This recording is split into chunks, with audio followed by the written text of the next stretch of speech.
तो भाई लोग कैसे हो। आज मैं आप लोग के लिए लेके आया हूँ 20 कन्या का जहर।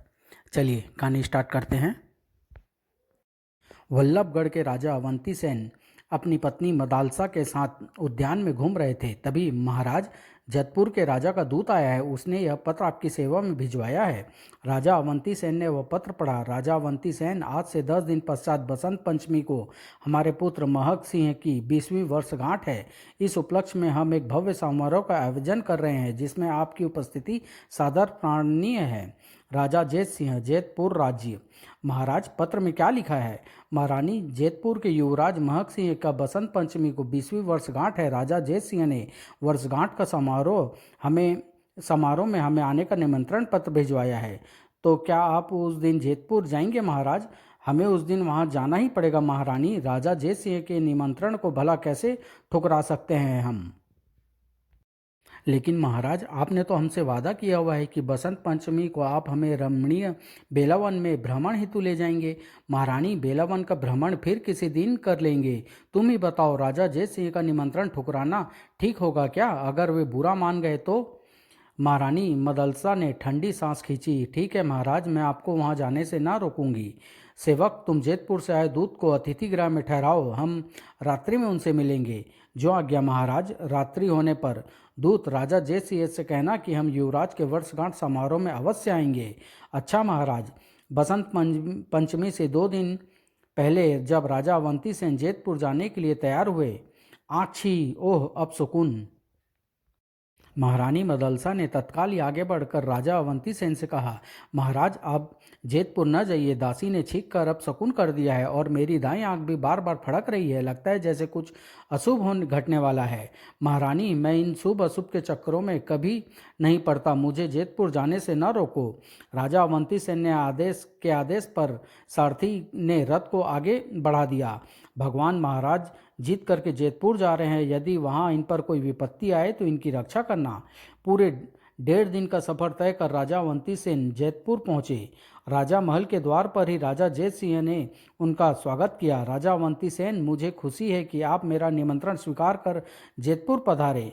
राजन, आपने बुलाया और हम ना आते, यह भला कैसे हो सकता था? राजकीय अतिथि गृह में राजा अवंती सेन को ठहराया गया। कुछ देर आराम करने के पश्चात जब राजा अवंती सेन घूमने के उद्देश्य से अपने कक्ष से बाहर निकले, अरे राजा धवल सिंह, आप भी आए हुए हैं? क्यों, क्या हम यहाँ नहीं आ सकते थे? नहीं नहीं, हमने ऐसा कब कहा? आपने और हमने एक ही गुरु से शिक्षा ग्रहण की है, इसलिए हम आपस में गुरु भाई हुए। आपको यहाँ देखकर मुझे अपार हर्ष हो रहा है। क्षमा करना राजा अवंती सेन, मैं जरा जल्दी में हूँ। यह कहकर राजा धवल सिंह आगे बढ़ गए। लगता है धवल सिंह को हमसे मिलकर प्रसन्नता नहीं हुई, तभी तो वह इस प्रकार हमसे पीछा छुड़ाकर चले गए। लेकिन क्यों?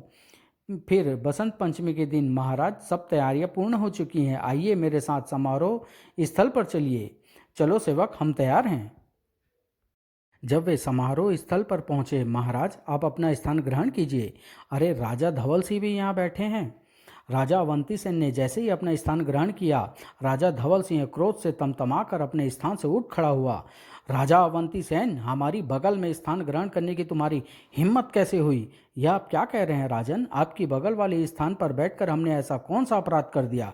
अपराध की पूछते हो? अरे वल्लभगढ़ जैसे छोटे से राज्य का राजा हमारे बराबर में बैठे, यह हम जैसे बड़े राज्य के राजा का घोर अपमान है। ओह, तो यह बात है, तुम घमंड में चूर हो। अवंती सेन, हमसे इस प्रकार बहस न करो और जाओ, जाकर किसी दूसरे स्थान पर बैठ जाओ। इसी में तुम्हारी और तुम्हारे राज्य की भलाई है। तो तुम मुझे धमकी दे रहे हो? मैं किसी भी सूरत में अपना स्थान नहीं बदलूंगा। कान खोलकर सुन लो तुम दोनों का यह झगड़ा देख राजा जैत सिंह अपने स्थान से उठकर उनके पास आए और उन्हें देख, राजा जैत सिंह, यह आपने कैसा गलत इंतजाम किया है। राजाओं को श्रेष्ठता के अनुसार समारोह स्थल पर उनके बैठने का उचित चयन तो किया होता। महाराज आखिर हुआ क्या, कुछ हमें भी तो समझाइए। तो सुनो आप राजा अवंती सेन के बैठने का प्रबंध किसी और स्थान पर करवा दीजिए। राजा धवल सिंह एक विशाल देश का अत्यंत शक्तिशाली राजा है। कूटनीति से काम लेते हुए मुझे धवल सिंह की बात मान लेनी चाहिए। यह सोच, राजन, मैं आपसे विनम्र निवेदन करता हूँ कि आप यह स्थान छोड़कर मेरे साथ चलिए और मेरे साथ बैठकर मुझे अनुग्रहित करिए। राजन, लगता है आप भी राजा धवल सिंह की ताकत से डर गए। आपके राज्य में हमारा घोर अपमान हुआ है। हम इस बात का जीवन भर नहीं भूलेंगे, लेकिन इतने अपमानित होने के पश्चात अब हम एक पल भी यहाँ नहीं रुकेंगे। अपमान की आग में कांपते राजा अवंती सेन अपने स्थान से उठे और समारोह स्थल से चल दिए। राजन, रुक जाइए। इस प्रकार समारोह स्थल से जाकर कृपया रंग में भंग न डालिए। जय सिंह, तुम अच्छी तरह जानते हो कि रंग में भंग मैंने नहीं अपितु किसी और ने डाला है। फिर भी तुम मुझे ही दोषी समझ रहे हो। तुम्हारी बुद्धिमानी की मैं दाद देता हूं। मैं अवंती सेन समारोह स्थल से सीधे अपने रथ के पास पहुंचे। सारथी, रथ को चलने के लिए तुरंत तैयार करो। हम इसी समय वल्लभगढ़ की ओर प्रस्थान करेंगे। जो आज्ञा महाराज। कुछ देर बाद ही रथ वल्लभगढ़ की ओर दौड़ रहा था। जब अवंती सेन वल्लभगढ़ पहुंचे, अरे महाराज, आप तो बड़ी जल्दी जेतपुर से लौट आए। क्या समारोह इतनी जल्दी, इतनी शीघ्र समाप्त हो गया? महारानी, इस समय हमारा चित्त ठीक नहीं है, इसलिए हमसे कुछ न पूछो। महाराज, आप कुछ परेशान से लग रहे हैं। क्या मैं आपकी चिंता का कारण जान सकती हूँ? महारानी, बस इतना ही जान लो कि जेतपुर रवाना होते समय यदि हम तुम्हारा कहना मानकर वहाँ न जाते तो शायद ठीक होता। क्या वहाँ कोई अप्रिय घटना घट गई महाराज? हाँ महारानी, कुछ ऐसा ही समझ लो, पर इस समय मैं तुम्हें इस विषय में विस्तार से ना बता पाऊंगा। राजा अवंती सेन ने उसी समय प्रधानमंत्री चंद्रमणि को अपने कक्ष में बुलवाया। महाराज, दास को कैसे याद किया? तब अवंती सेन ने प्रधानमंत्री चंद्रमणि को जेतपुर राज्य से घटी घटना का विस्तार पूर्वक बताई। तत्पश्चात, प्रधानमंत्री जी, राजा धवल सिंह ने भरी सभा में हमारा अपमान किया है। हम उससे अपने इस अपमान का बदला लेना चाहते हैं। हम जितनी जल्दी हो सके धवलगढ़ पर हमला करना चाहते हैं। महाराज, धवलगढ़ पर हमला करने की राय मैं आपको कभी नहीं दूंगा। राजा धवल सिंह के पास विशाल व सुगठित सेना है। उसकी सेना की टक्कर लेना हमारी छोटी सी सेना के वश की बात नहीं है। हमें युद्ध में पराजय का ही मुंह देखना पड़ेगा। लेकिन प्रधानमंत्री, हमें उससे दंभी धवल सिंह से अपने अपमान का बदला लेना चाहते हैं। महाराज, राजा धवल सिंह को नीचा दिखाने के लिए हमें युद्ध के अलावा और कोई रास्ता ढूंढना पड़ेगा, तो ढूंढिए उस रास्ते को। प्रधानमंत्री चंद्रमणि सोच में पड़ गया। कुछ देर सोचने के पश्चात, महाराज, मैंने समस्या का हल ढूंढ लिया है। वह हल क्या है प्रधानमंत्री जी? महाराज, हमें 20 कन्या मोहिनी को मोहरा बनाकर राजा धवल सिंह को मात देनी होगी। प्रधानमंत्री जी, मैं कुछ समझा नहीं। 20 कन्या मोहिनी भला राजा धवल को कैसे सबक सिखाएगी? महाराज, हमें 20 कन्या मोहिनी को सिखा पढ़ाकर धवलगढ़ भेजना होगा। वहां जाकर वह अपने रूप जाल के द्वारा हमारी योजना को क्रियान्वित करेगी। प्रधानमंत्री चंद्रमणि ने विस्तार पूर्वक राजा अवंती सेन को योजना समझाई। सारी बात जानने के पश्चात, प्रधानमंत्री जी, योजना तो तुमने बहुत अच्छी बनाई है। इसमें हल्दी लगेगी ना फिटकरी, और रंग भी चोखा आ जाएगा। आप इसी समय विश्व कन्या मोहिनी को बुलवाइए। कुछ देर बाद 20 कन्या मोहिनी राजा अवंती सेन के सामने खड़ी हुई थी। मोहिनी, तुम्हें आज ही धवलगढ़ जाना होगा। वहां पहुंचकर मुझे क्या करना होगा महाराज? मोहिनी, वहां जाकर तुम्हें एक नहीं अपितु 3 युवकों को एक एक करके अपने रूप जाल में फंसाना होगा। तत्पश्चात उन्हें अपने विषैले व्यक्तित्व के प्रभाव से यमलोक पहुंचाना होगा। उन तीनों युवकों के नाम क्या है महाराज, और वे किसके पुत्र हैं? यह तीनों धवलगढ़ के राजा धवल सिंह के पुत्र हैं और उनके नाम प्रबल, कुशल और निश्चल है। ठीक है महाराज, मैं आज ही धवलगढ़ के लिए प्रस्थान करती हूँ। कुछ देर बाद ही 20 कन्या मोहिनी का रथ धवलगढ़ की ओर दौड़ा जा रहा था। जब उसका रथ धवलगढ़ राज्य के समीप पहुंचा, अब मुझे रथ यहीं पर छोड़कर पैदल ही धवलगढ़ की ओर प्रस्थान करना चाहिए, ताकि किसी को मुझ पर किसी भी प्रकार का शक न हो। उसने रथ के सारथी से कहा, चित्ररथ, रथ को यहीं पर रोक दो। चित्ररथ ने तुरंत ही रथ को रोक दिया। चित्ररथ, मैं पैदल ही यहाँ से धवलगढ़ जाऊंगी, तुम्हें रथ के साथ यहीं से वापस लौटना होगा। ठीक है चित्ररथ, मैं प्रत्येक 5वें दिन अर्धरात्रि के पश्चात तुमसे इसी स्थान पर मिलने आया करूंगी और तुम्हें अपने कार्य की प्रगति के बारे में सूचना देकर तुरंत ही धवलगढ़ वापस लौट जाया करूंगी। अच्छा, मैं आज से ठीक 5वें दिन की रात्रि को इसी स्थान पर तुम्हारी प्रतीक्षा करूंगा। जब चित्ररथ उसकी दृष्टि से ओझल हो गया तो वह भी धवलगढ़ की ओर चल दी। धवलगढ़ पहुंचने पर सबसे पहले मुझे किसी सराय में ठहरकर आज की रात गुजारनी चाहिए और समय सराय में ही किसी से तीनों राजकुमारों के बारे में पूरी जानकारी प्राप्त करनी चाहिए। मोहिनी ने एक निर्जन स्थान पर अपना रूप बदला और सराय की खोज में नगर के अंदर की ओर चल दी। कुछ देर बाद ही वह एक सराय में थी। आज की रात बिताने को क्या मुझे सराय में थोड़ी सी जगह मिल सकती है बेटा? क्यों नहीं बूढ़ी माँ, लेकिन सराय में एक रात गुजारने के बदले मैं यात्रियों से एक स्वर्ण मुद्रा लेता हूँ। ठीक है, मैं तुम्हें एक स्वर्ण मुद्रा ही दूंगी बेटा। तो आओ बूढ़ी माँ, मैं तुम्हें तुम्हारा कमरा दिखाऊं। बेटा, कमरा बाद में देख लूंगी, पहले अलाव के पास बैठकर थोड़ी देर हाथ पांव सेक लूं। बहुत सर्दी है। ठीक है बूढ़ी माँ, आओ यहाँ बैठ जाओ। वृद्धा मोहिनी वहां बैठकर अलाव पर हाथ तापने लगी। सुना है इस राज्य के राजा के 3-3 जवान बेटे हैं। यहाँ का राजा तो बड़ा ही खुशहाल होगा। खाक खुशहाल होंगे महाराज धवल सिंह। माना कि इस समय उनकी शक्तिशाली सेना से किसी भी राजा की सेना टक्कर नहीं ले सकती। यह भी माना कि इस समय महाराज धवल सिंह की सुखीरता की धाक चारों ओर फैली हुई है। पर महाराजा धवल सिंह के बाद इस राज्य का भगवान ही मालिक है। पता नहीं तब क्या होगा, कैसे इस राज्य का अस्तित्व बच पाएगा। ऐसा तुम क्यों कह रहे हो बेटा? तुम चिंता ना करो, महाराजा धवल सिंह के बाद उसके बेटे सुचारू रूप से इस देश का बागडोर संभाल लेंगे। ऐसा होना नामुमकिन है बूढ़ी माँ। क्यों बेटा? बूढ़ी माँ, महाराजा धवल सिंह का बड़ा बेटा प्रबल, वह कुरूप, एक आंख से काना, अत्यंत धूर्त है। चालाकी उसकी रग रग में बसी हुई है। वह राजपाट संभालने के बिल्कुल ही अयोग्य है। महाराजा का दूसरा बेटा कुशल पक्का मदिरा सेवी व हर समय भोग विलास में डूबा रहने वाला है। नृत्य गान इत्यादि के अलावा उसे और कुछ सूझता ही नहीं। हाँ, महाराज का तीसरा बेटा निश्चय ही बुद्धिमान, मेधावी व सच्चरित्र है। वह महाराज के बाद राजपाट संभालने के सर्वथा योग्य है, पर उसे राजपाट किसी भी सूरत में नहीं मिल सकता। वह क्यों बेटा?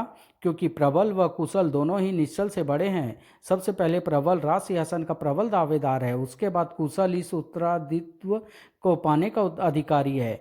निश्चल इन दोनों के बाद ही इस पद का उत्तराधिकारी बन सकता है, पर ऐसा होना असंभव है। यह तो तुम ठीक कह रहे हो बेटा। सबसे बड़े पुत्र को ही राजपाट सौंपा जाता है। युगों युगों से यही रीत चली आ रही है। सराय के मालिक से अनजान में ही राजा धवल सिंह की तीनों पुत्रों के बारे में महत्वपूर्ण सुराग मेरे हाथ लग गए हैं। अब मैं इन सुरागों के सहारे ही अपनी योजना को क्रियान्वित करूंगी। अब मुझे यहाँ से उठकर अपने कमरे में चलना चाहिए। सराय का मालिक उसे उस कमरे में छोड़ने आया। यह लो बेटा, आज की रात सराय में ठहरने का किराया। सुबह होने पर, बेटा, कल रात तुमने मुझे महाराज धवल सिंह के तीनों बेटे के बारे में बताया था। अब बस इतनी बात और बता दो कि उन तीनों में से कौन विवाहित और कौन अविवाहित है। यह तुमने खूब पूछी बूढ़ी माँ। भला कौन कुरूप प्रबल का विवाह अपनी बेटी के साथ करने को तैयार होगा? उससे छोटे कुशल को रंगीन चर्चे भी दूर दूर तक फैले हुए हैं, उसे भी अपनी बेटी कौन देगा? हाँ वह और निश्चल, हाँ वह नेक युवक है। उसे कोई सहर्षी अपनी बेटी देने को तैयार हो जाएगा, पर जब तक दोनों बड़े भाई कुंवारे रहेंगे तब तक वह अपना विवाह कैसे कर सकता है? पर बूढ़ी माँ, तुम यह सब क्यों पूछ रही हो? बेटा, मैं तो बस यूं ही तुमसे उन तीनों के बारे में पूछ बैठी। मोहिनी ने वृद्धा के रूप में ही सराय को छोड़ा। सराय से कुछ दूर आगे पर उसने एकांत स्थान पर अपना रूप बदला और इस सड़क के किनारे जाकर खड़ी हो गई जो राजमहल की ओर जा रही थी। राजकुमार प्रबल जब भी महल से बाहर निकलेगा इस सड़क से ही होकर गुजरेगा। मुझे यहीं पर खड़े रहकर उनकी प्रतिष्ठा करनी चाहिए। उसे दोपहर तक प्रतीक्षा करनी पड़ी, तब जाकर उसकी इच्छा पूर्ण हुई। सराय के मालिक के कथानुसार निश्चय ही यह ही राजकुमार प्रबल है। ऐसी विशेष शख्सियत को तो बड़ी आसानी से लाखों आदमियों के बीच पहचाना जा सकता है। जब प्रबल का रथ उसके समीप से गुजरा, रुकिए राजकुमार, रुकिए। राजकुमार प्रबल ने तुरंत ही रथ रोक दिया। तत्पश्चात मोहिनी दौड़कर उनके रथ के समीप आई। तुम सुंदरी, तुम कौन हो? क्या तुमने ही हमें आवाज़ देकर रोका है? हाँ राजकुमार, मुझसे ही अपराध हुआ है। कहो, हमसे क्या कहना चाहती हो? क्षमा करें राजकुमार, मैं आपके चरणों की दासी बनना चाहती हूँ। यानी राजकुमार, मैं आपसे विवाह करना चाहती हूँ।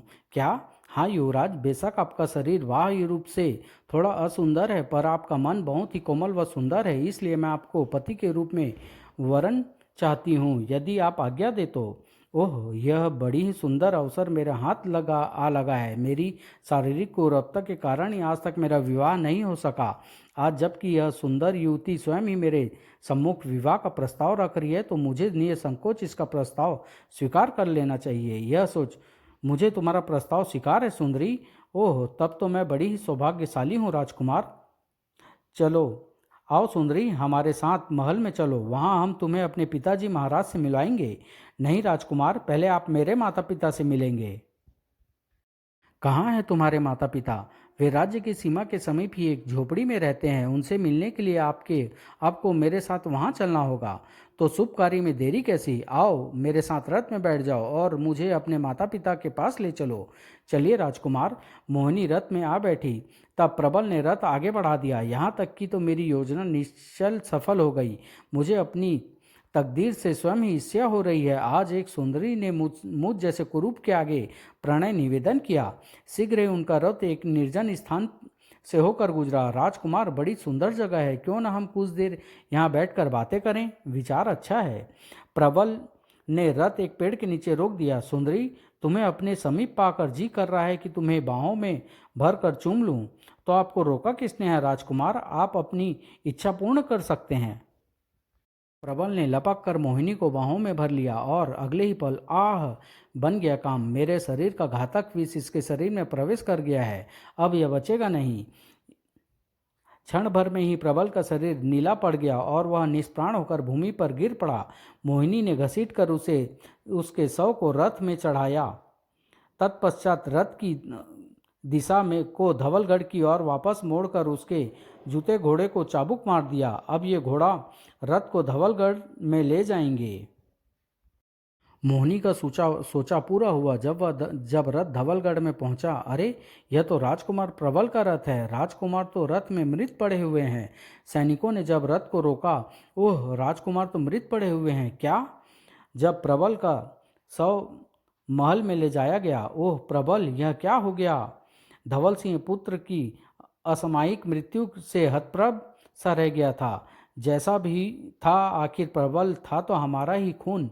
इस घटना के 5वें दिन रात्रि को मोहिनी चित्ररथ से कह रही थी, चित्ररथ, महाराज अवंती सेन से कहना कि मैंने प्रबल को ठिकाने लगा दिया है। अच्छा मोहिनी। जब वह सूचना चित्ररथ ने वल्लभगढ़ पहुंचकर राजा अवंती सेन को दी। धवल सिंह एक के बाद एक अपने पुत्रों को मरते देख बुरी तरह टूट कर रह जाएगा। जब उसके तीनों पुत्र मर जाएंगे तब हम उसके राज्य पर हमला कर देंगे। उस अवस्था में पुत्रों की मृत्यु से बुरी तरह आहत धवल सिंह हमसे मुकाबला करने योग्य कदापि नहीं रह जाएगा। इधर अब मोहिनी राजकुमार कुशल से मिलने के अवसर की खोज में रहने लगी। एक दिन यह महल में से किसका रथ निकला है? अरे, तुम इसे नहीं जानती बहन? यह दुराचारी राजकुमार कुशल है। इसकी बुरी नजरों से बचकर रहने में ही कुशलता है। यह कहकर वह स्त्री शीघ्रता से वापस मुड़कर वहां से चली गई और अब मुझे अपना नाटक प्रारंभ करना होगा। अब जब कुशल का रथ उसके समीप से गुजरा, अरे आह! कुशल ने तत्काल ही रथ रोक लिया और रथ से उतरकर मोहिनी के समीप आया।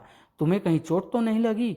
नहीं राजकुमार, बस थोड़ा सा घुटना छिल गया है। क्षमा करना सुंदरी, मेरे रथ से तुम्हें चोट लग गई है। पर तुम इतनी हड़बड़ी में सड़क पार करके कहाँ जा रही थी? राजकुमार, मेरा नाम बेला है, मैं नर्तकी हूँ। सामने फूलों के गजरों की दुकान देखी तो गजरे खरीदने का लोभ संवरण न कर सकी। मैं सड़क पार कर गजरे की दुकान पर ही पहुंचना चाहती थी। इतनी जल्दबाजी में आपके रथ से टकरा बैठी। तो तुम नर्तकी हो? जी राजकुमार। बेला, आज तुम हमारे सामने अपना नृत्य पेश करोगी, यह हमारा आदेश है। लेकिन लेकिन कहाँ राजकुमार? महल में यदि महाराज धवल सिंह को इस बात की सूचना मिल गई तो? नहीं, उन्हें मैं पता नहीं लगने दूंगा। धवलगढ़ की सीमा पर हमारा एक महल है। हम उस महल में ही तुम्हारे नृत्य का आनंद लेंगे। कुशल उसी समय मोहिनी को उस महल में लेकर पहुंचा।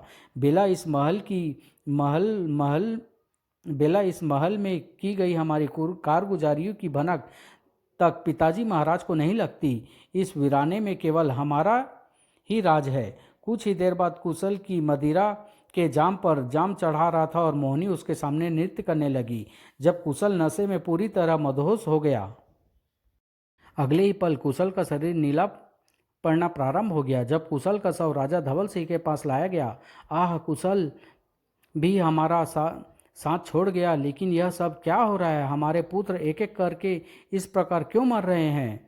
कुशल की चिता को राजकुमार निश्चल ने अग्नि दी। इस घटना की 5वीं रात चित्ररथ महाराज से कहना, मैंने कुशल की जीवन लीला भी समाप्त कर दी है। अब मेरा अगला शिकार निश्चल होगा, पर सुना है वह तो अच्छे चरित्र वाला है। उसको मैं अपने जाल में किस प्रकार फंसाऊं? अगले दिन जब वह धवलगढ़ में घूम रही थी, ओह, राज परिवार का रथ मंदिर के बाहर खड़ा है। लगता है राज परिवार का कोई सदस्य दर्शनार्थ मंदिर में गया है। मोहिनी मंदिर के द्वार पर पहुंची। पुजारी जी, क्या मंदिर में राज परिवार का कोई सदस्य गया है? हाँ बेटी, राजकुमार निश्चल बहुत ही धर्म प्रेमी है, वे प्रतिदिन यहाँ पूजा करने आते हैं। यह सुन मोहिनी लपक कर मंदिर में घुस गई। वह रहा राजकुमार निश्चल। भगवान की मूर्ति के समक्ष पहुंच मोहिनी ने अपना नाटक प्रारंभ कर दिया। भगवान, मेरे माता पिता तो तूने छीन ही लिए, अब इस दुनिया में मुझे अनाथ का कौन सहारा देगा? काश मेरा कोई भाई होता। यह कहकर वह भगवान के चरणों में गिर रोने लगी। अगले ही पल, बहन रो नहीं, आज से मैं तुम्हारा भाई बनूंगा। रोती हुई मोहिनी ने झटके से सिर ऊपर उठाया। सच? आप मेरे भाई बनेंगे? आज रक्षाबंधन तो नहीं है बहन, फिर भी अपने विश्वास की पूर्ति के लिए तुम मेरी कलाई पर राखी बांध सकती हो। यह सुन मोहिनी ने अपना आंचल फाड़ा और उसे निश्चल की कलाई पर बांध दिया। तत्पश्चात, मेरे भाई की उम्र हजारों वर्ष हो, तुम्हें किसी की नजर न लगे। अगले ही पल, आह, मोहिनी का कार्य पूरा हो चुका था, इसलिए वह बिना एक पल भी गंवाए मंदिर से बाहर आ गई। मेरा कार्य पूरा हो चुका है, अब मुझे धवलगढ़ छोड़कर वल्लभगढ़ पहुंच जाना चाहिए। कुछ देर बाद ही, अरे, राजकुमार तो मृत पड़े हुए हैं। निश्चल के शव को महल में लाया गया। आह, आज हमारे कुल का अंतिम दीपक भी बुझ गया। बेटा, तू भी हमें छोड़ गया। उठो महारानी, राजकुमार के अंतिम संस्कार का प्रबंध करना है। नहीं महाराज, मैं अपने लाल को आग के हवाले नहीं करूंगी। यह तुम क्या कह रही हो महारानी? महाराज, मेरे तीनों पुत्र अकाल मौत मरे हैं। अवश्य ही इस बात में कोई रहस्य है। रहस्य हो भी तो अब हम क्या कर सकते हैं महारानी? महाराज, एक बार आपने मुझे बताया था कि आपके गुरु महर्षि संदीपन बहुत ही ज्ञानी हैं। वे भूत, भविष्य व वर्तमान तीनों काल की बातों को जान लेते हैं। आप राजकुमार निश्चल का शव उसके पास लेकर जाइए और उनसे निश्चल की मृत्यु का कारण पूछिए। कारण बताने के साथ साथ क्या पता वे निश्चल को पुनः जी लाने का भी कोई उपाय बता दे। शायद तुम ठीक कह रही हो महारानी, इस बारे में तो हमने सोचा ही न था। धवल सिंह उसी समय निश्चल के शव के साथ संदीपन ऋषि के आश्रम में पहुंचा। धवल सिंह, क्या हुआ तुम्हारे पुत्र को? गुरुदेव, मेरा दुनिया लूट चुकी है, आप ही बताएं कि इसे और मेरे बाकी पुत्रों को क्या हुआ था। यह सुन संदीपन ऋषि ध्यान में डूब गए। कुछ देर बाद जब उन्होंने आंखें खोली, ओह, तो यह बात है। उन्होंने धवल सिंह से कहा, बेटा धवल, तुम्हारे बाकी दोनों पुत्रों को तो हम वापस नहीं ला सकते, पर हाँ, इसे अवश्य जीवन दान दे सकते हैं। सच गुरुदेव? हाँ, लेकिन तुम्हें अपने पुत्र के शव के साथ कुछ दिनों तक यहीं आश्रम में ही रुकना होगा। मैं रुक जाऊंगा गुरुदेव। तब संदीपन ऋषि ने निश्चल के शव पर एक लेप लगाया। इस लेप के कारण धवल, तुम्हारे बेटे का शव कई माह तक खराब नहीं होगा। तब संदीपन ऋषि ने एक पत्र लिखा और उस पत्र को अपने एक शिष्य को देकर बोले, वत्स, इस पत्र को वल्लभगढ़ के राजा अवंती सेन को दे आओ। जो आज्ञा गुरुदेव। उधर वल्लभगढ़ में, महाराज, मैं आपका कार्य पूर्ण कर आई हूँ। हमें तुमसे ऐसी ही उम्मीद थी मोहिनी। प्रधानमंत्री जी, इस समय अभिमानी धवल सिंह पुत्रों की मृत्यु के शोक में डूबा हुआ होगा। अब उस पर हमला करने का यह उचित अवसर है। आप ठीक कह रहे हैं महाराज, हम आज ही धवलगढ़ की ओर अपनी सेना के साथ कूच करने की सोच रहे हैं। ठीक है महाराज, मैं सेनापति को इन बात की सूचना अभी भिजवा देता हूँ।